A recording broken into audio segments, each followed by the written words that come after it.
Ito na yung nagawa kong cassava cake with the toppings of this cheese. Super chewy yung cheese niya. Nakalimutan ko kasi ubos na yung ito yung kinakain ko. Nakalahati ko na. Tapos inuna ko yung cheese. Sobrang sarap. It's my first time to do cassava cake. Dati kasi yung ginagawa namin sa barrio. Steam. Steam lang. Ngayon, ano ito? Food trip. Ito yung cheese niya. Pag kinagat mo siya to. Super chewy. Maalat-alat. Masarap. Yun yung pinaibabaw ko dito. Is Uncle Fred going to be okay? Of course he is. Hindi siya matigas. Hindi din siya ganun kalambot. Crunchy sa ibabaw. So, crunchy yan. Then smooth sa ilalim. Then medyo salty sa baba niya. Kasi yung butter na nilagay ko. Medyo dinagdagan ko. Super sarap. Or ako yung nasasarapan kasi akong gumawa. Yeah. The last time yung ginawa kong banana cake, no, banana muffin, wala siyang baking powder, super smooth. And taste, ang kulang lang doon, vanilla flavor. Dapat nalagyan ng vanilla extract, little bit. So this one, alam mo, ang sarap. Naglalaban yung tamis niya tsaka alat ng cheese. At tsaka yung butter. Tsaka super buttery. Hindi ko siya dilagyan gaano ng butter kasi nakakataba lang yung mataba lang. Hindi ko siya nilagyan gaano ng butter. Ang nilagay ko konti lang, mga 2 spoon. Minalt ko lang sa 2 spoons. Tapos nilagay ko dito. And then coconut milk.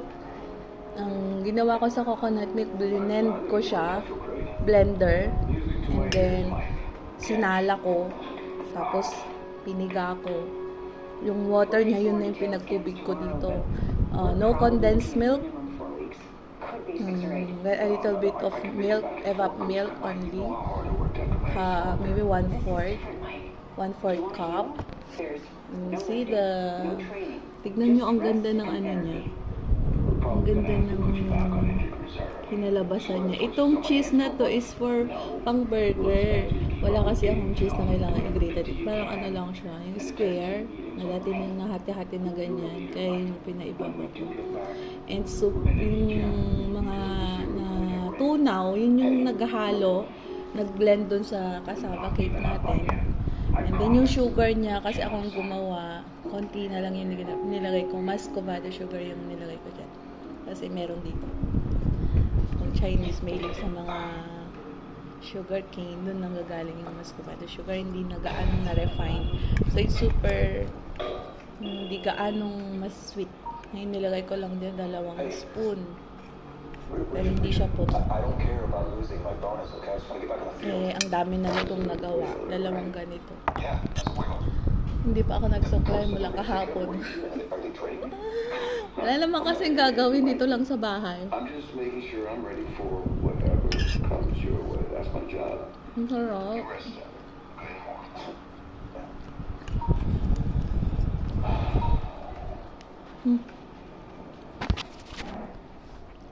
One more.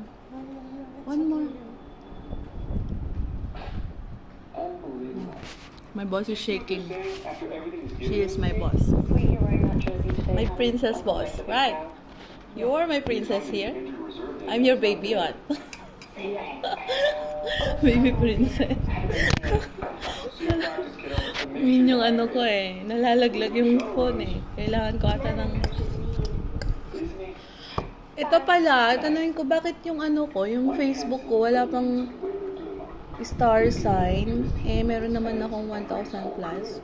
Kasi bago pa kasi yung Facebook ko Delete ko na yung mga Facebook ko. Pero may 30 consecutive days na siya ay siguro yung yung followers. Siguro kailangan is 30 consecutive days, sabi niya. Yun siguro malalaman. Let's see. Gawa-gawa na lang. Ay, paano yung mga nagawa kong reels? Hindi na ba yun Hindi na ba yun kasali kapag eligible na ako ng stars? Kaya sabi nila, bakit wala pa daw stars? Eh, gusto nilang mag-send. Bakit wala pa daw stars? Hindi ko nga din alam eh. Hindi ko alam kung anong gagawin ko kasi yung Facebook ko, nagawa ko lang last month. September 8 ata. So, siguro yung followers, kailangan mo na nasa 30 consecutive days na may 500 followers ako. Kasi yun yung nakalagay. So, let's wait. Marami pa naman ako. Mahilig ako magluto-luto and adventure. Since wala na akong ibang gagawin dito lang sa bahay. You told me he asked you out. You turned him down flat. Yeah, and other real estate agents. Too complicated. Yeah. Well, why did you turn down Jim from the gym? And when it doesn't work out, we have to Sira sign yung up for diet ko. membership? No, thank you. Fine. Hindi What sila about yung that guy? exercise. Bring, Super. bring. Taas ng Hello? carbohydrates yung hinakain ko. Hi. You stop talking to Siyempre, pag Georgina bakes-bake about my yan. life? More on butter, sugar. I know what you're doing. Not even a real phone call. I heard you say bring, bring. Yeah. Flour. What to do? Ang sarap kumain. Alam ko maulan dyan sa Pilipinas. Ang sarap nito ikape. Tapos ilagay sa ref. Tapos umaga, titimpla ka ng black coffee lang, no sugar. Ito na yung magiging matamis mo sa panlasa. Wow. I'm real sorry, bro. Yung aroma ng kape So you really sa Pilipinas. So what? Really? So got good snacks. All this stuff. Alam mo, mas maganda pa rin yung ano. This is just sad. Come home. Purong-purong kape talaga. Stay with us and take care of you. Kasi 3-in-1. Pag 3-in-1 kasi, no, favorite ko, yung red na Nescafe. O kaya yung binibili ni Sir Joel na You can't afford a town 3 car. cups. Yung green. Try nyo na ba yun? On the road for a month. You got no reason not to come home. You have to be fine now. Sinong gusto mag-donate dito? Dito lang ako sa Shaalam. Sino mang gusto mag-donate ng food at kakainin ko. Dito lang ako sa malapit sa Shaalam. Park lang. So, nearby Shaalam. Sa park lang.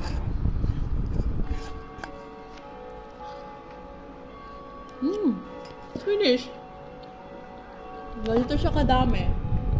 Ako lang mag-isa kumain.